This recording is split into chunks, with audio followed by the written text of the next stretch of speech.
With the beautiful name of Allah, who is the most merciful and most beneficent, welcome to all of you guys on Medical Lab Tactics. Today we will discuss an important topic. We will discuss about the nucleus. पिछली videos के अंदर हमने cell की story को discuss किया था, but today we will discuss about the story of the nucleus. Nucleus की story को डिस्कस करने जा रहे हैं. पिछली वीडियो में हमने देखा था कि सेल्स के अंदर कौन कौन सी ऐसी ऑर्गेनेलिज हैं, कौन कौन सी ऑर्गेनेलिज के कौन कौन से काम है. आज हम उन ऑर्गेनेलिज में से एक ऑर्गेनेली न्यूक्लियस, उसके बारे में स्पेसिफिकली बेटर डिस्कस करने जा रहे हैं.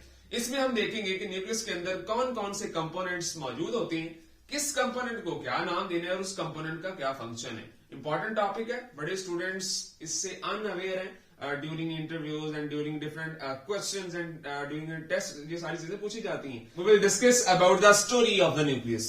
न्यूक्लियस की स्टोरी को डिस्कस करने जा रहे हैं. मतलब न्यूक्लियस के अहले खाना को डिस्कस करेंगे आज. कौन कौन से हैं, उनका क्या काम है, क्या रोल है उनका सेल के अंदर. सो कंटिन्यू करते हैं.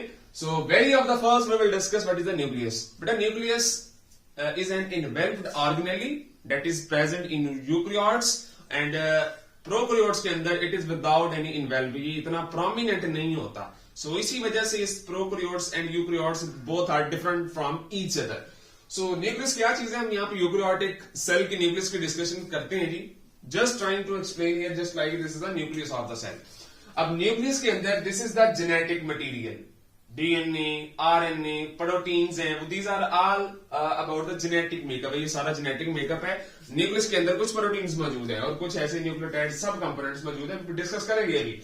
उसके बाद cytoplasm that is present inside of the nucleus. This is called nucleoplasm. ठीक है, दिस इज कॉल्ड न्यूक्लियोप्लाज्म. अब न्यूक्लियोप्लाज्म के बिल्कुल बाहर वाली साइड में बेटा एक इन्वेल्प होता है जो कि इस न्यूक्लियस के जेनेटिक मेकअप को बेटा एक जगह पे पैक करके रखता है. इस इन्वेल्प को हम न्यूक्लियर इन्वेल्प का नाम देते हैं और इस न्यूक्लियर इन्वेल्प के अंदर बेटा कुछ पोर्स मौजूद होते हैं. वो पोर्स, सर क्या काम है उन पोर्स का? बेटा जब आपको पता है कि न्यूक्लियस के अंदर डीएनए मौजूद है, डीएनए से जब कोई स्पेसिफिक प्रोटीन बननी है तो उसका पहला स्टेप है ट्रांसक्रिप्शन. ट्रांसक्रिप्शन में डीएनए से बनना है मैसेंजर आरएनए. ठीक है, मैसेंजर आरएनए न्यूक्लियस के अंदर बने हैं. यूकेरियोट्स की बात कर रहा हूं. वो मैसेंजर आरएनए जब पोर्स के जरिए बाहर आएगा तो it will come in the cytoplasm. ठीक है, वो साइटोप्लाज्म में आके राइबोसोम उसकी ट्रांसलेशन करेंगे और एक स्पेसिफिक फंक्शनल प्रोटीन बनने के चांसेस होते हैं. ठीक है, so this is simple. Nuclear pores are involved in the transmission of the substances may be any protein, any of the thing, any ion, any of the messenger RNA from the nucleoplasm to out of the cytoplasm. ठीक है, so this is about the general structure about the nucleus. अब इसको step by step देखते हैं कि nuclear envelope it consist of to membranes, outer membrane and inner membrane.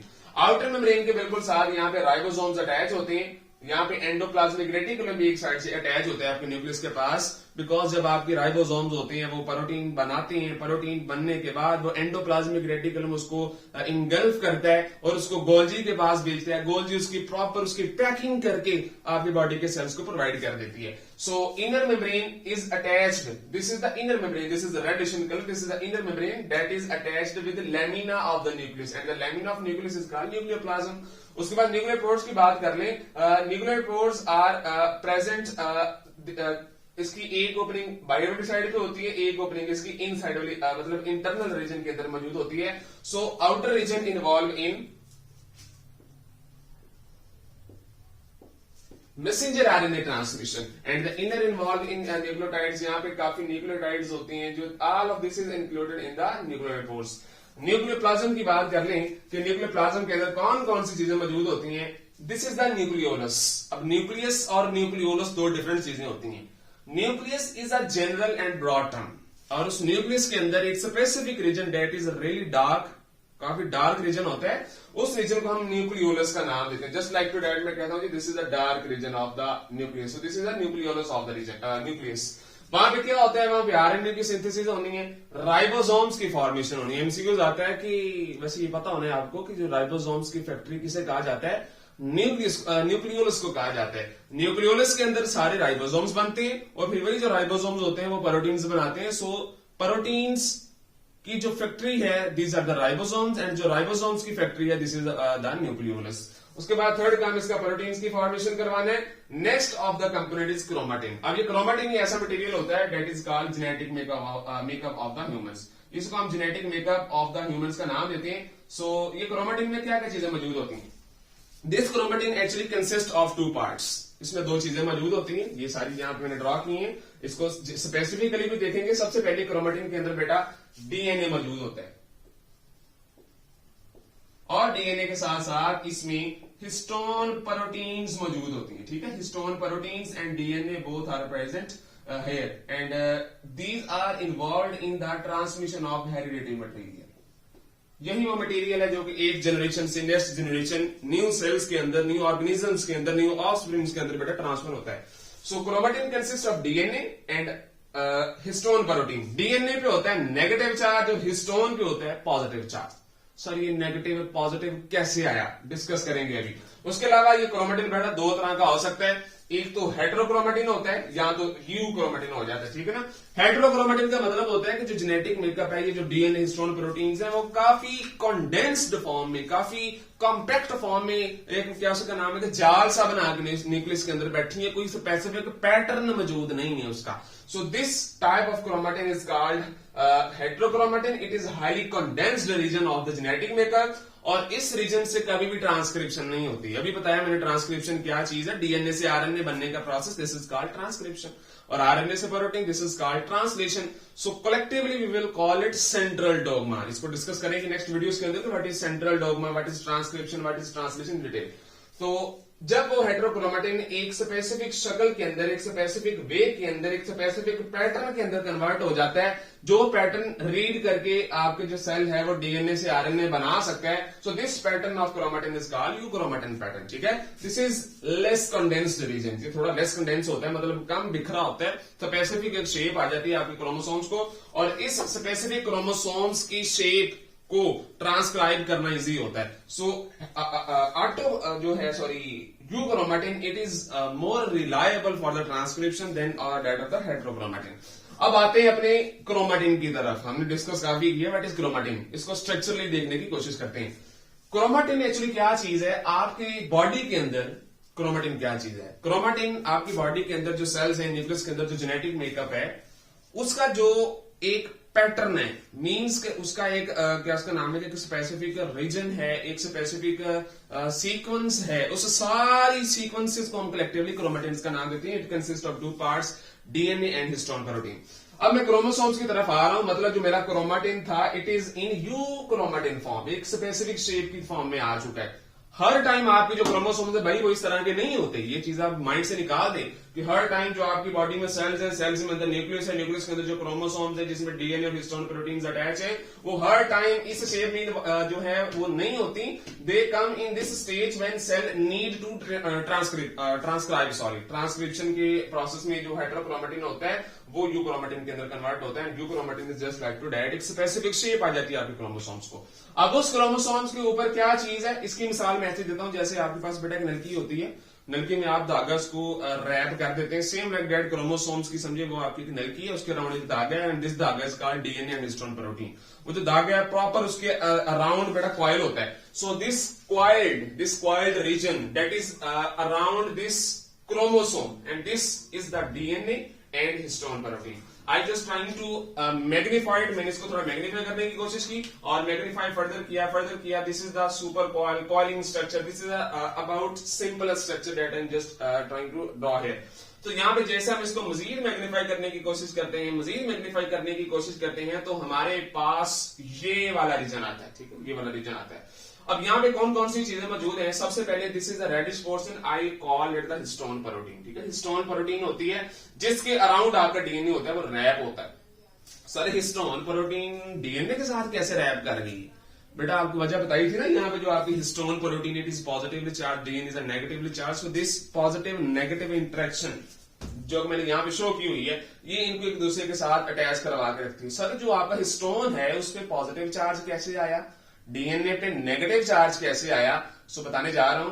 जो आपकी histone protein होती है इसके 8 कंपोनेंट्स होते हैं। ठीक है, उसके 8 सब कंपोनेंट्स होते हैं जिनको हम इसी वजह से हम इसको ऑक्टामर का नाम देते हैं। अब दो इसके जो रीजन होते हैं वो H2A होता है, ये प्रोटीन्स के सब कंपोनेंट्स हैं, ये चीज आप याद रखिएगा। प्रोटीन एक ही है, हिस्टोन प्रोटीन। अब उस एक प्रोटीन के सब कंपोनेंट्स हैं, कितने कंपोनेंट्स हैं? 8 कंपोनेंट्स हैं। पहला जो दो कंपोनेंट्स है वो H2A है, next 2H2B, H3 and H4, जो 2 पेयर्स की फॉर्म में ये सब कंपोनेंट्स मौजूद होते हैं। मतलब कि H2A 2 ये हैं, H2B 2 ये हैं, H3 ये 2 हैं, H4 these are 4। तो ये सारे मिला के 4 कंपोनेंट्स बनते हैं। So this is the octamer. Sir ये सिर्फ प्रोटीन से नहीं होती, वहां पे स्पेसिफिक कुछ अमीनो एसिड्स भी होते हैं। सर अमीनो एसिड्स प्रोटीन ही होती हैं, ऑब्वियसली प्रोटीन्स होती हैं। मैं चार्ट डिस्क्राइब करने जा रहा हूं, इस वजह से मैंने उस स्पेसिफिक अमीनो एसिड्स का नाम लिखा जो कि इस हिस्टोन प्रोटीन को पॉजिटिव चार्ज देते हैं। सो लाइसिन पे है positive charge, lysine is an amino acid. Arginine is also positively charge. So इस पॉजिटिव चार्ज की वजह से आपकी हिस्टोन प्रोटीन के ऊपर कलेक्टिवली एक चार्ज ओरिजिनेट हो जाता है, और इस चार्ज को आप हिस्टोन पॉजिटिव चार्ज का नाम। तो यहाँ पे जो आपका हिस्टोन प्रोटीन है और उसके अराउंड एक डीएनए रैप्ड रीजन है। सो मीन टू से histone protein plus DNA fragment that is coiled around histone protein, this is specific portion is called nucleosome. इसको हम न्यूक्लियोसोम का नाम देते हैं। That consist of DNA and that consist of a histone protein. उसके बाद ये आपका एक रीजन है हिस्टोन प्रोटीन का, जिसके अराउंड मतलब this is the one nucleosome and this is the next nucleosome. These two nucleosomes, ये कोई नहीं बताएगा, these two nucleosomes are attached with each other, interconnected with each other through a special protein. I am calling it special protein. ठीक है? Histone protein is something different. H1 is a protein that is present between one nucleosome and second nucleosome. दो nucleosomes के दरमियान एक specific by protein होती है जो कि इन दोनों को ज्वाइन करवा के रखती है। This protein is called H1 protein. इसको इस वजह से हम लिंक्ड प्रोटीन का भी नाम देते हैं, और इसमें पॉजिटिव चार्ज होता है ऑब्वियसली आर्जिनिन की वजह से, या कुछ और अमीनो एसिड्स होंगे जो कि इसको पॉजिटिव चार्ज देंगे, क्योंकि ये डीएनए के साथ अटैच है ना, हिस्टोन के साथ नहीं अटैच। डीएनए पे नेगेटिव चार्ज, हिस्टोन पे है पॉजिटिव चार्ज, इस वजह से दिस इज अ न्यूक्लियोसोम। अब डीएनए यहां से हिस्टोन प्रोटीन को छोड़कर जब अगले हिस्टोन के साथ जुड़ने की कोशिश करता है तो सेंटर में डीएनए है ना, वो नेगेटिव चार्ज है। हिस्टोन पे ये जो H1 प्रोटीन है इस पे positive charge. So both of these will do an interaction. So इस इंटरेक्शन की वजह से जो आपका एक न्यूक्लियोसोम होता है वो दूसरे के साथ कोइंसाइड होता है। इसको मैंने मजीद एलैबोरेट किया, और एलैबोरेट करने के बाद जस्ट लाइक टू दैट मैंने ये डबल स्ट्रैंडेड डीएनए का स्ट्रक्चर आपके सामने ओरिजिनेट कर लिया, और इस ओरिजिनेशन के बाद यहाँ पे मैंने कुछ बेसिस के सीक्वेंसेस भी आपको बताए। So these are the bases sequences. ये कुछ सीक्वेंसेस है बेसिस के, मतलब न्यूक्लियोटाइड्स के जो सीक्वेंसेस है, मतलब arginine, adenine, thymine, these are the 4 nucleotides of the DNA, we know about it. So very of the simple. यहाँ पे इस चीज को डिस्कस करने से पहले ये थोड़ा सा कॉम्प्लिकेट हो जाएगा न्यू स्टूडेंट्स के लिए, तो हम वापस अगली तरफ आते हैं। अब यहाँ पे आपके पास आपके डीएनए, हिस्टोन का तो मैंने आपको सब कंपोनेंट्स बता दिए, अब डीएनए के सब कंपोनेंट्स बताने जा रहा हूं। डीएनए 3 चीजों से मिलकर बनता है।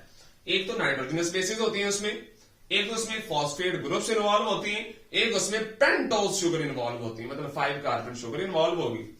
अब नाइट्रोजनस बेसिस 2 तरह की होती है, अब एक डबल रिंग्ड होती है, एक सिंगल रिंग्ड होती है। Double ringed nitrogenous bases are called purines.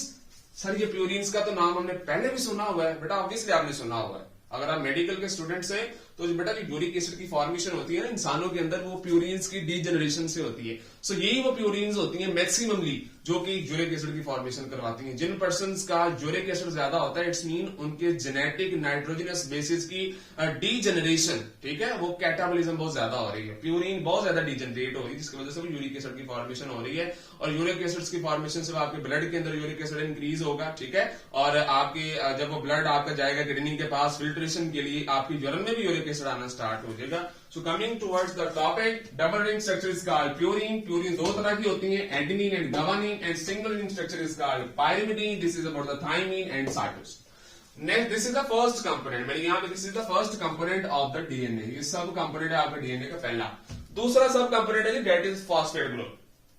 ये फॉस्फेट ग्रुप है जो कि आपके डीएनए को नेगेटिव चार्ज देता है, ये चीज आपने याद रखनी है।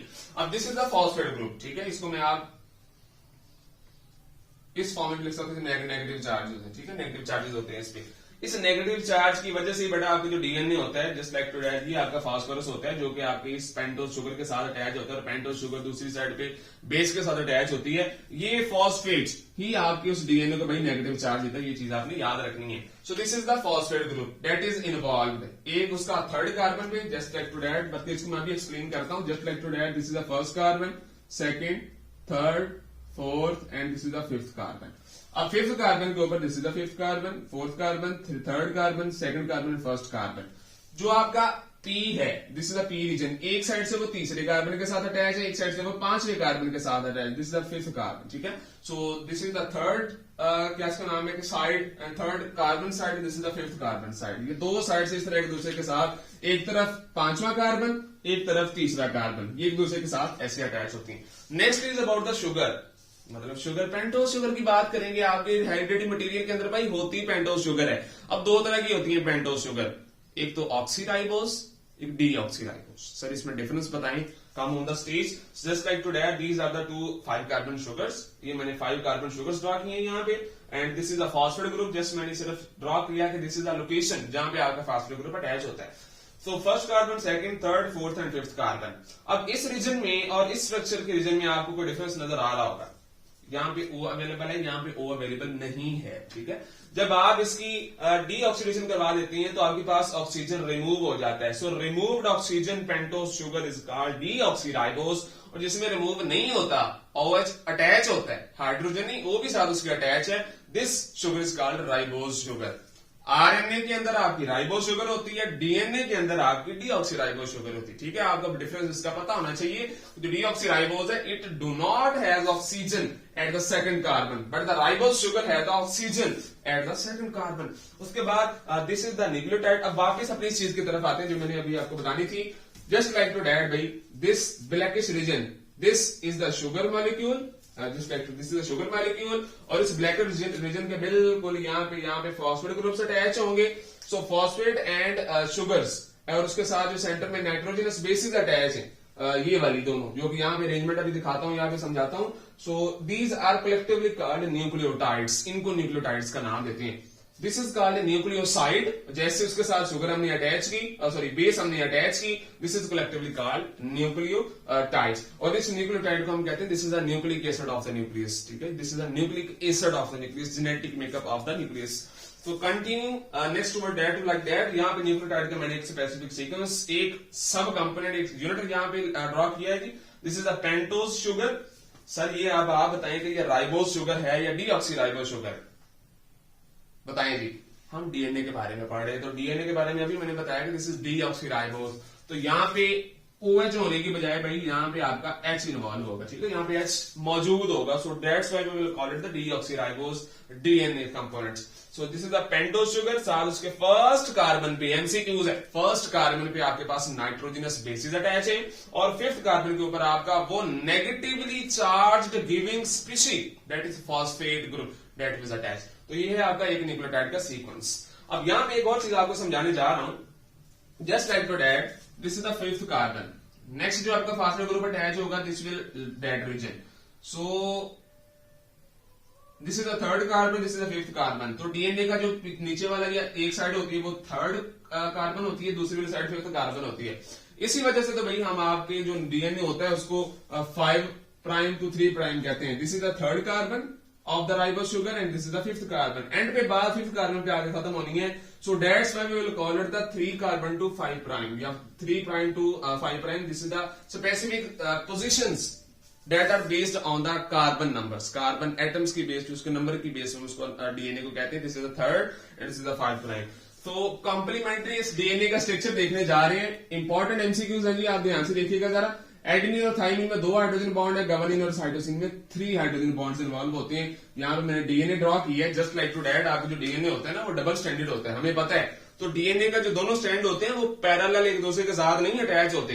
एक अगर इस साइड पे जा रहा है तो दूसरा उसकी ऑपोजिट साइड पे जा रहा है। एक अगर 3 to 5 प्राइम जा रहा है तो दूसरा 5 to 3 प्राइम आ रहा होगा। So these are anti parallel to each other, that are coiled, जो कि एक दूसरे के साथ बिल्कुल एक जैसे रस्सी होती है, जैसे उस तरह in this way they are coiled to each other, एक दूसरे के साथ वो क्वाइल होती हैं। So this is the first nucleotide of the first end, this is the second, third. अब यहाँ पे फर्स्ट जो न्यूक्लियोटाइड है, जस्ट लाइक टू डैट, मैं यहाँ पे लिख भी देता हूं।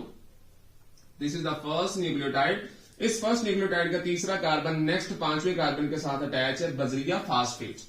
अब ये फास्फेट कौन सा बॉन्ड बना आगे बैठा है पता है हमें, this is the called phosphodiester bond.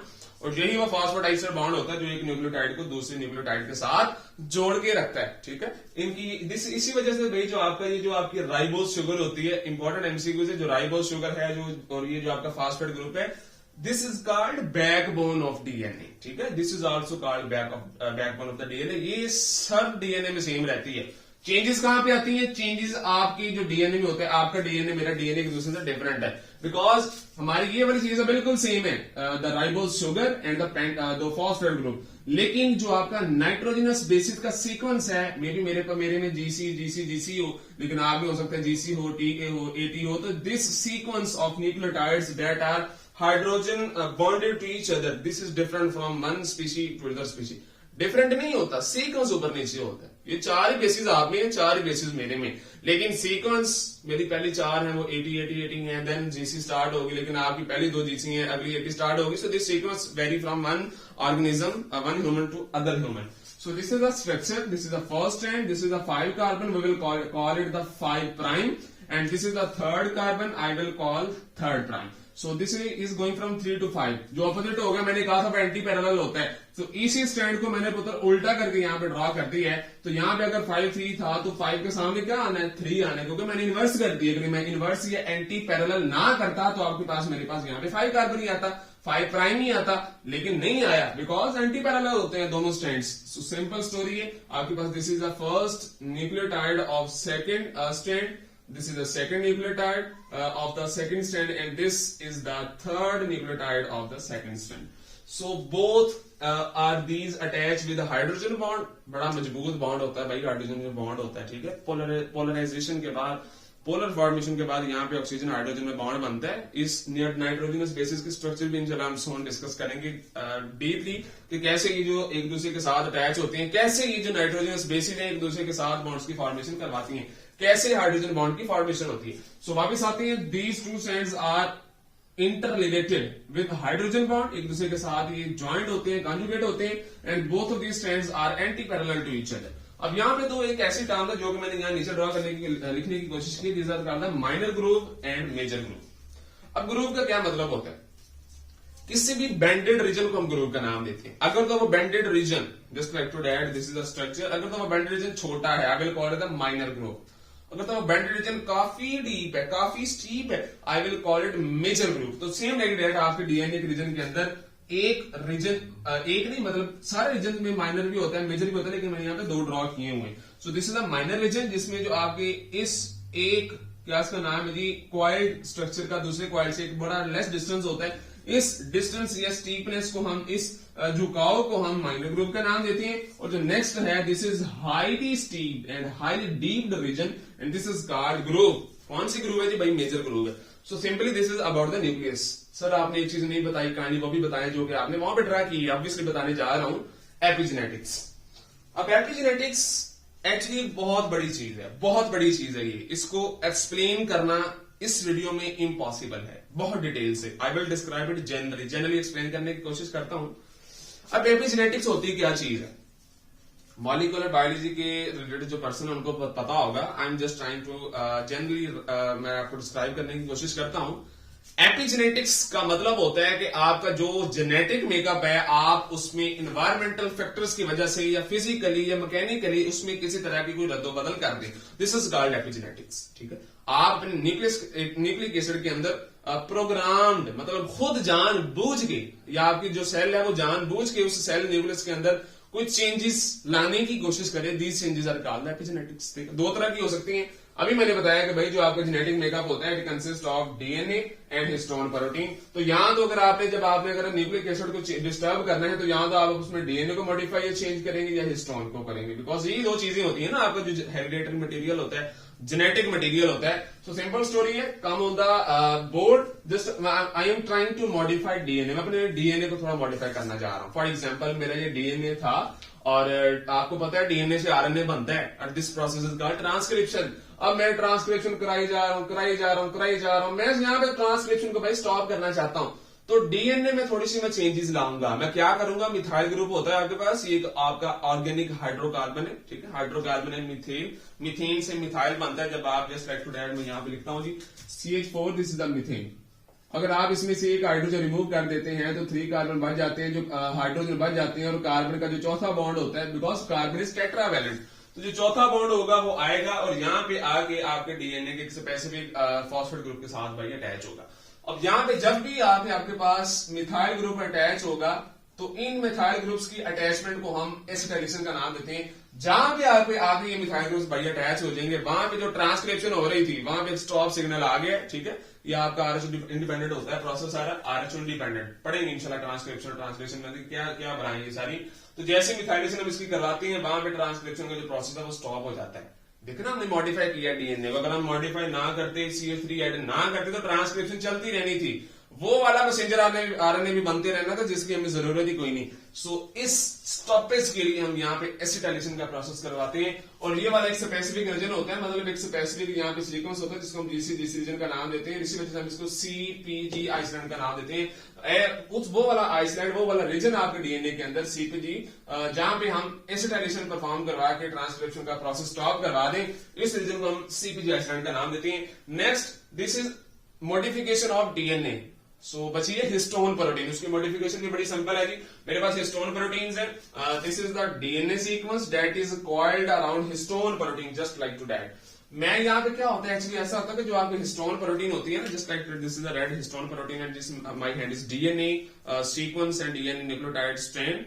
ये बड़ा मजबूती से एक दूसरे के साथ टाइटली बॉन्ड होता है। हिस्टोन प्रोटीन और आपका जो डीएनए होता है वो था different charge, positive and negatively charge. तो आपको पता है पॉजिटिव नेगेटिव चार्ज हाईली अट्रैक्टेबल क्या उसका नाम है कि स्पीशीज होती हैं। जैसे यहाँ पे नॉर्मली अगर देखा जाए तो आपका हिस्टोन प्रोटीन बड़ी मजबूती के साथ आपके इस क्या उसका नाम है डीएनए के साथ रैप होता है। अब यहाँ पे क्या चीज है कि मैंने इस डीएनए रीजन की, फॉर एग्जांपल सिंपल सी स्टोरी है, इसके मुझे ट्रांसक्रिप्शन करवानी है, तो ट्रांसक्रिप्शन करवाने के लिए मुझे ये जो टाइटनेस है इसको थोड़ा सा लूज करना पड़ेगा। तो वहां पे मैं एसिटाइल ग्रुप्स को ऐड करूंगा। एसिटाइल एक स्पेसिफिक ग्रुप होता है आपके ऑर्गेनिक केमिस्ट्री के अंदर, वो आप यहाँ पे जब ऐड करते हैं, सो ऐड करने के बाद वो जो टाइटनिंग होती है आपके इस हिस्टोन प्रोटीन की आपके इस डीएनए के साथ, वो थोड़ी सी वीक हो जाती है। और जब आपका डीएनए थोड़ा सा फ्री हैंड हो जाता है तो इजीली वहां पे डिफरेंट एंजाइम्स आके इसकी ट्रांसक्रिप्शन परफॉर्म करवा देते हैं। अगर तो आप यहाँ पे एक CH3 अटैच करवाते हैं एसिटाइल की जगह, तो वहां पे फिर भी ट्रांसक्रिप्शन स्टार्ट होगी। सर आपने तो ऊपर भी CH3 ग्रुप अटैच किया, तो वहां पे तो आपने स्टॉप की बात की है। बेटा जब हम 2 अटैच करवाते हैं ना मिथाइल ग्रुप, 2 मिथाइल ग्रुप, फिर स्टार्ट होती है। अगर हम एक अटैच करवाएं तो फिर तब स्टॉप होती है। जब हम एक अटैच करवाते हैं तो फिर तब आपकी वो स्टार्ट होती है।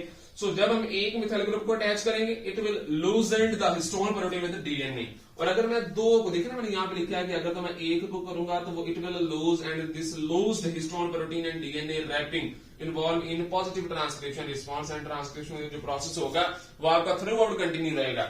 उसके बाद अगर मैं ट्रांसक्रिप्शन जो है जस्ट लाइक टू दैट इसको मैं स्टॉप करवाना चाहता हूं, तो यहाँ पे मैंने डीएनए में 2 मिथाइल ग्रुप अटैच किए, यहाँ पे मैं डीएनए की बजाय हिस्टोन प्रोटीन के साथ 2 ग्रुप्स अटैच करवाऊंगा और वो हिस्टोन प्रोटीन्स मजीद टाइटली यहाँ पे लूज थी, मतलब ट्रांसक्रिप्शन चली जा रही, लेकिन मैं स्टॉप करवाना चाह रहा हूँ। हिस्टोन प्रोटीन क्या करेगी, उस डीएनए के साथ जो थोड़ी सी टाइट बॉन्डिंग थी वो मजीद टाइट बॉन्ड कर देगी।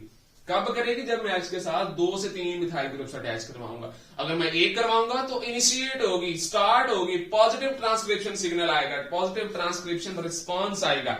अगर मैं 1 से ज्यादा करता हूं तो वहां पे हलचल मच जाएगी, क्या हो रहा है, इतने मिथाइल ग्रुप आ चुके हैं, चलिए जी हम ट्रांसक्रिप्शन को स्टॉप करवा लेते हैं। So this stop signal is called negative transcription signal. So जिसकी वजह से जो डीएनए और हिस्टोन है वो मजीद टाइट हो जाती है पहले की निस्बत। So this is about the epigenetics, कि आप अपने डीएनए के अंदर और अपने हिस्टोन प्रोटीन्स के अंदर कोलेक्टिवली अपने जेनेटिक मेकअप के अंदर कौन कौन सी मॉडिफिकेशंस या चेंजेस या वेरिएशंस कर सकते हैं, and these variations are collectively called epigenetics. आज की वीडियो में मैंने आपको सिंपल सिनेरियो बताया कि व्हाट इज दिस, कौन कौन सी प्रोटीन है, क्या करती है, कैसे होता है, क्यों आती है, कब करती है, कौन कौन से कैसे अटैच होता है, कौन कौन से बॉन्ड्स होते हैं, कैसे अटैच होते हैं, कौन कौन सी नाइट्रोजनस बेसिस है, कौन कौन से ग्रुप्स अटैच है जो कि नेगेटिव चार्ज इन्वॉल्व करते हैं डीएनए में, और कौन कौन सी शुगर्स अटैच है। So collectively I am just trying to explain here about the complementary structure of the DNA.